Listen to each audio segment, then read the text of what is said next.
He is ranked in the top 10% of Sabre players in the world. So I am very, very happy to introduce Dan.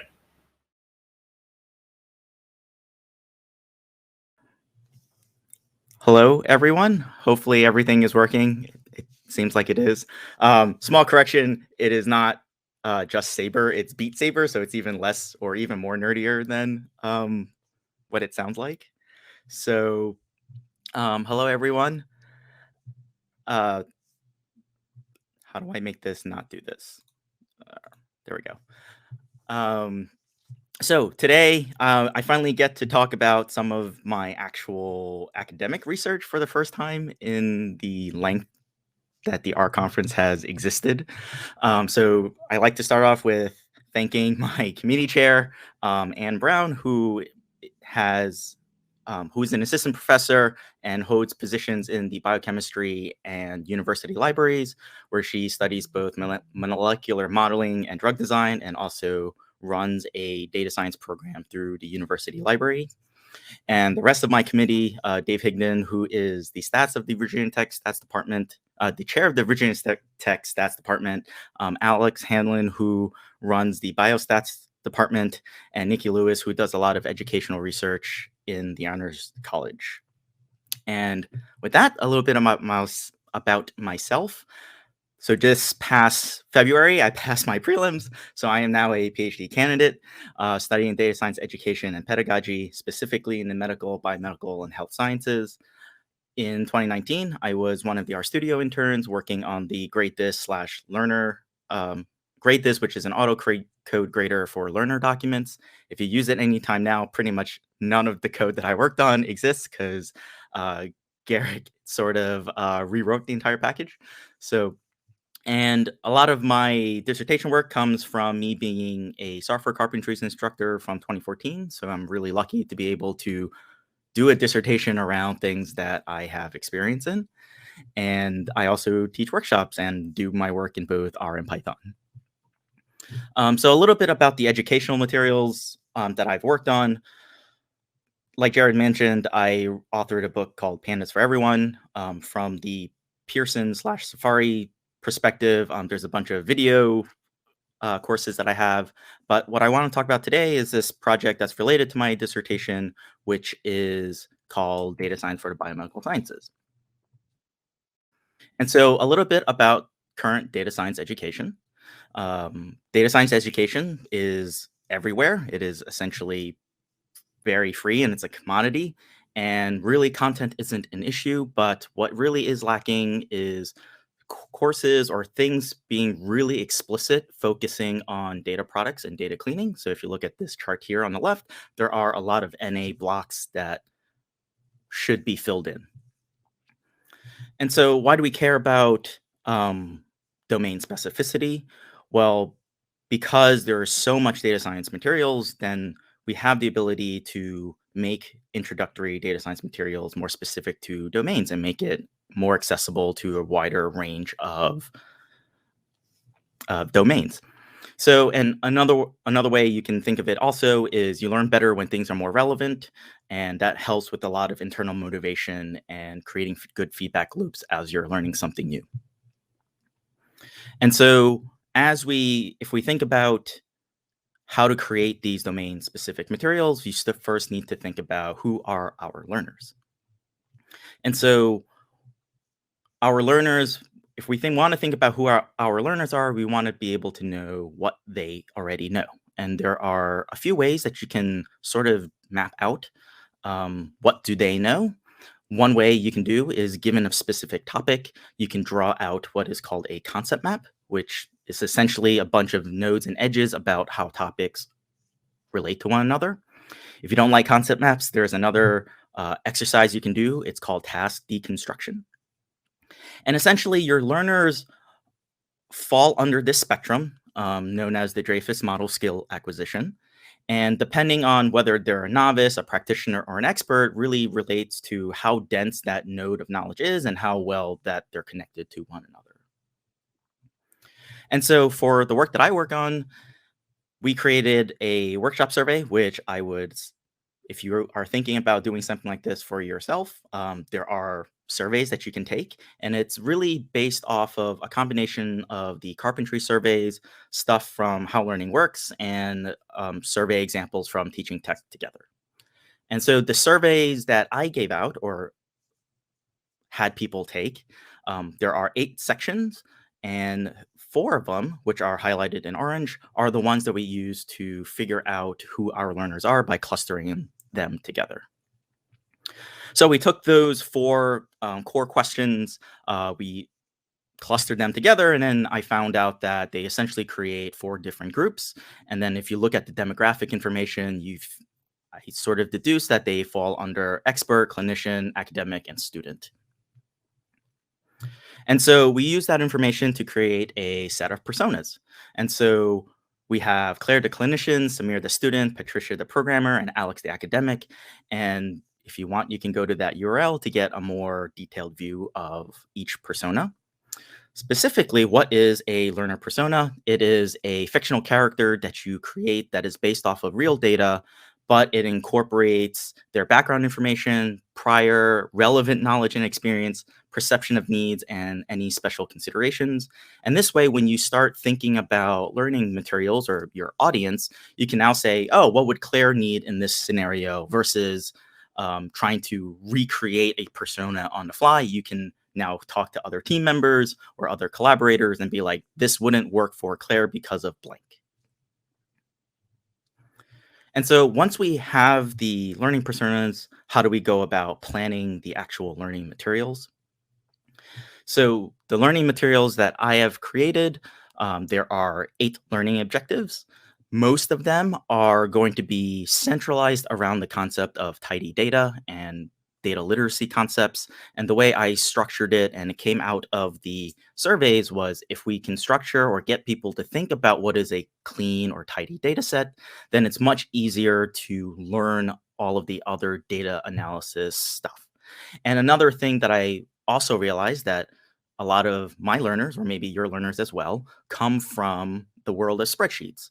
And so we need to be able to get them from the world of Excel into some system like R to do their work more efficiently or more reproducibly in a more reproducible manner. But at the same time, we don't want to say, like, you can't do any of your work in Excel. There are times and places where that's using spreadsheet software is useful. So these learning objectives are based off of Bloom's taxonomy, which is a hierarchy of verbs that sort of help you guide creating these learning objectives, right? And the whole point of creating these learning objectives is because we want to be able to assess, are these workshop materials quote unquote effective? And so how do you define effective? You create learning objectives, and a lot of that goes down to Bloom's taxonomy. So when you go about creating your learning objectives, you see this hierarchy of terms that build on a particular skill. But the thing you want to keep in mind, especially and as you're building materials and teaching, is that you don't really teach one layer at a time and go to the next layer. For example, I can teach you how to load a data set into R and like do some filtering, et cetera, and then I ask you to apply that skill to another topic.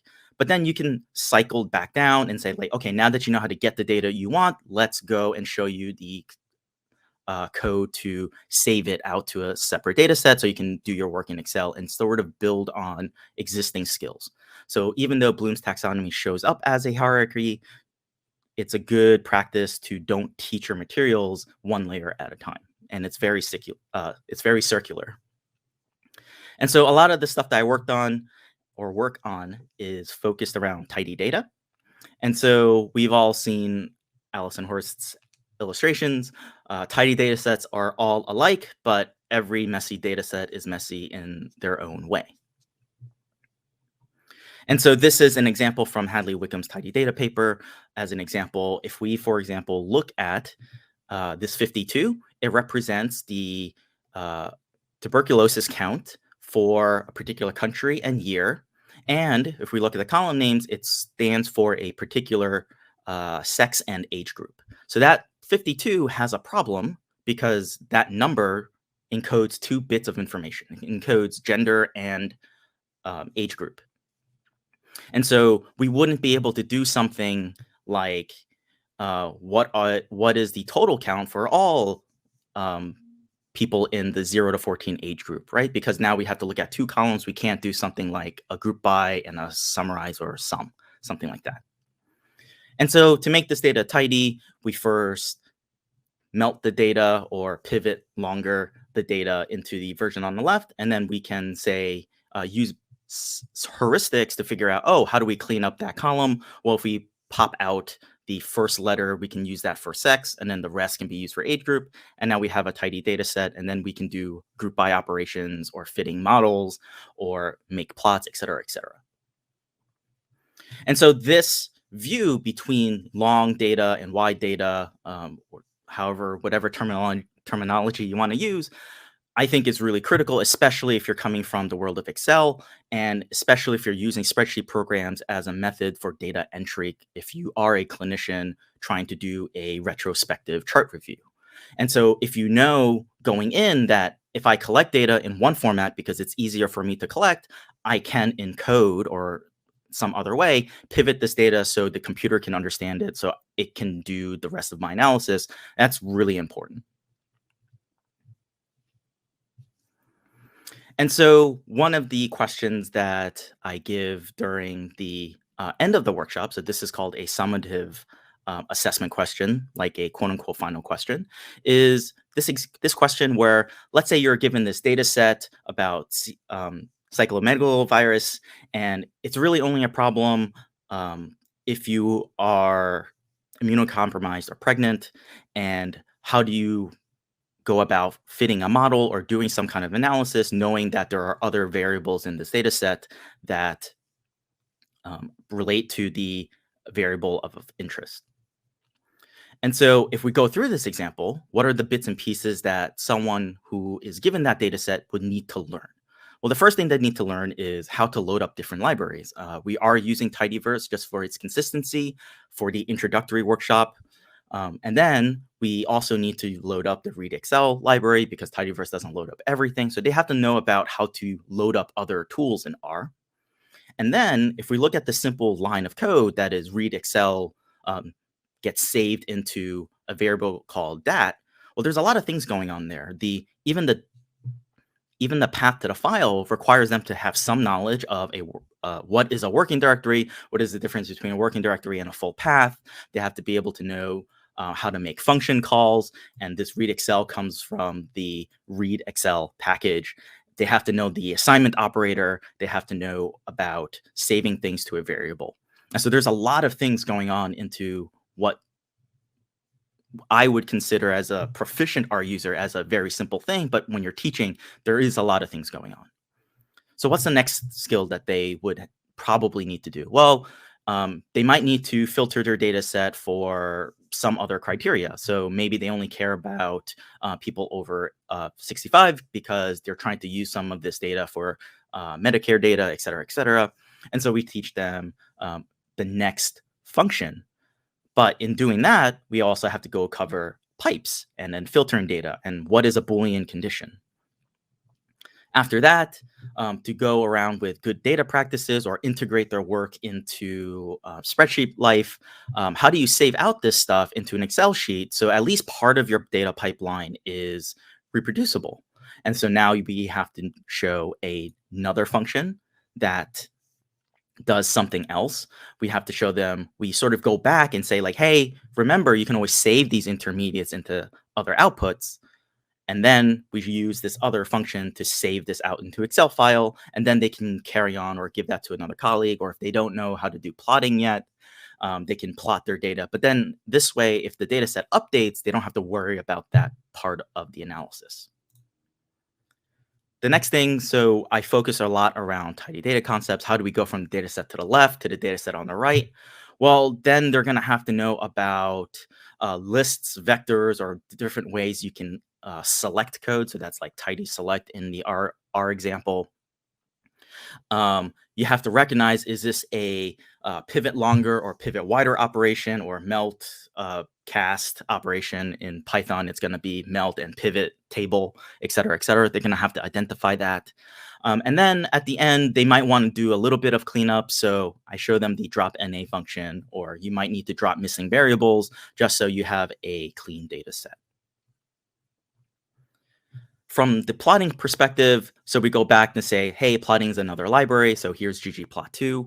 There is the plotting syntax that uses pluses instead of a piping notation. But what's really important in the context of ggplot is the entire system of how layers work. So we have our data layer, our mapping layer where we put our aesthetic, and then we have a stats layer, and then a geometry layer, et cetera, or a theme layer. And that all of that information needs to get conveyed. On top of that, you also have to show them that different variables in our data set use different types of plots. For example, it wouldn't make sense to create a scatter plot of just the column of age, right? We need two continuous variables to create a scatter plot. And then last but not least, how do we go about fitting a model? I have a background in epidemiology and public health, and one of the core methods that we use is logistic regression. So I sort of show them, our learners, logistic regression, because most of my learners or my audience is people or are people in the health sphere. Once you fit the model, you have to know, or in order to fit a model, you have to know about this formula syntax, and then the rest of the bits and pieces to put your information into a function. So that's a little bit of a review. Looking at your model results, now we have to use a summary function. How do you interpret it? How do you get the coefficients out as a data frame? So there's another library. We can use Broom and a tidy function from Broom to get our coefficient table. And then we can go back to some of the stuff we learned in the very beginning when we were exploring data, where in order to interpret logistic regression output, we actually have to exponentiate our coefficients and interpret them as odds ratios instead of log odds. And so there's another bit of information or another data process that they would have to do in order to interpret their coefficients. And so a big part of this, and some of the things, I guess, like I found the words to describe it, is data science is different from computer science education, but what exactly makes it different? And if we look, for example, at a typical computer science question, this is asking you about a binary search from a 5-element array. I can read you this question. I can read this question. I still have no idea what this question is asking for, but I'm sure if you have a formal computer science education, this will make more sense. I also remember taking Uber in San Francisco many years ago and literally got interview questions in the Uber ride and was around stuff like this, which isn't data science related. And so this is why this is one of the differences between computer science and data science. But then what is fundamentally the difference here? Well, what I think is, in a lot of computer science courses that you take, a data frame object isn't really a data structure that you learn about. You pretty much learn about lists, and then everything goes around lists. If you're in a Python world, then you learn about dictionaries and all of that stuff. So that's why stuff like indexing and for loops and all of that become core computer science education topics. But if you look at the R for Data Science book, like iteration and for loops are like at the very end of the book. It's almost like if you're working with a data frame object, this is probably your last resort, or you don't really need to do this because you can apply functions on a data frame. And so because a data frame is so fundamental to data science, the way data science needs to get taught should be different, or the ordering of topics should be different from computer science education. At the end of the day, a lot of the stuff from a typical intro computer science class probably you'll learn as a data science, but it's really about this ordering and trying to make the beginning easier for people to pick up. And so if we compare existing books, so there's R for Data Science. Outside, so we saw this morning from Danielle's talk, you can use data visualization as a means to drive or motivate people. since most of the stuff that I'm working on, this is all workshop materials, I'm going to sort of assume that you are already self-motivated enough to attend this workshop, so I don't need to motivate you more in the beginning because you are signing up for a workshop. So that's why I can push tidy data principles higher, because I'm saving some of that time from plotting for later on.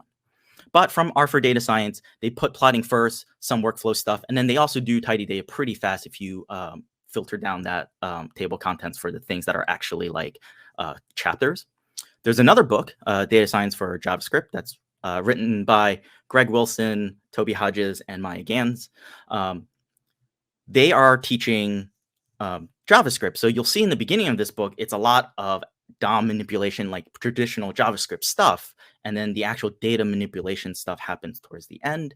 That is sort of like a style, and you're just assuming that, like, wait, we actually need to teach like something that shows up on the browser before we actually load in the data set so they know what they're doing. So I can get that. And then the Open Intro Statistics textbook doesn't really cover tidy data principles in the beginning, but at least they are setting up fundamental data principles for a statistics context. From the Python world, you have Wes's Python for Data Analysis book. And if you sort of like go past the first 150 pages, which is the first four and a half chapters, it essentially covers data wrangling, which is that pivoting operation, really fast. It's essentially the second chapter in the book. Learning the Pandas library is a book by Matt Harrison, and he comes from a computer science background, so there's a lot of stuff about just the actual data structure, about data frames and series, and then eventually we go into processing data with pivoting and tidy data stuff. And then for the stuff that I work on in Pandas for Everyone, tidy data comes up as chapter 6. And that's also because this is supposed to be a more general book. So I try to put plotting as early as I can. And that's why plotting ends up being chapter 3. In DS for Biomed, the materials are central. The first thing I need to get is, let's start with spreadsheets and get your spreadsheet correct. I essentially teach tidy data principles in spreadsheets. They just don't know it yet. And then by chapter 6 or part 6 of the book, we actually show you like the ways you can fix up spreadsheets if that's the way you're inputting data. And then if I were to teach a conference workshop, I literally just throw tidy data as the second thing. This is also because there's a huge time constraint in conference workshops. So that is the second thing I show you because it's more, I would say it's like a harder topic to grasp. And that's why that just gets pushed up to the very top. And so what do I want you to get out of this talk? Identify, if you do end up creating your own set of learning materials, identify who your learners are, figure out what they want to know, and then plan a guided learning track. And then the way you can sort of figure out what your learners know, you can, if you want, use this survey that I have created. What's next, or really like what is the rest of my dissertation that I need to finish by December, is the actual survey validation for this. So it actually becomes a validated tool for other people to use. There is all of that stuff that I talked about, learning objectives and how do we assess them. There are pre and post stuff. So there are workshops that are involved, which I will post into the conference chat right after my talk, that if you want, you can sign up for. And then there's also a long-term retention component to this. Like, if I teach you this now, is it useful enough that you stick with it, or have you used it 4 months, 6 months down the line? And then there's another thing that sort of builds on the stuff that I worked on with Grade This about different types of formative assessments. Like, if I were to ask you a question in the middle of class, should I give you a question and a blank canvas, like a blank text box, or should I fill in and have you fill in like blanks for code that works? For additional resources, so there's Kara Wu's spreadsheet paper. If you want to learn about personas, there's some links about personas. And if you are an educator, there are some introductory stuff about Bloom's taxonomy and like teaching techniques of how to sort of put words to what teachers do in the classroom. So with that, thank you, everyone. The slides and links and repositories are all posted up on GitHub. And if you really want, you can read the prelim that I have successfully gone through in February. There's a link to that as well. Great. Thank you very much, Dan. And I can't believe the first morning is already over. Before we go to lunch,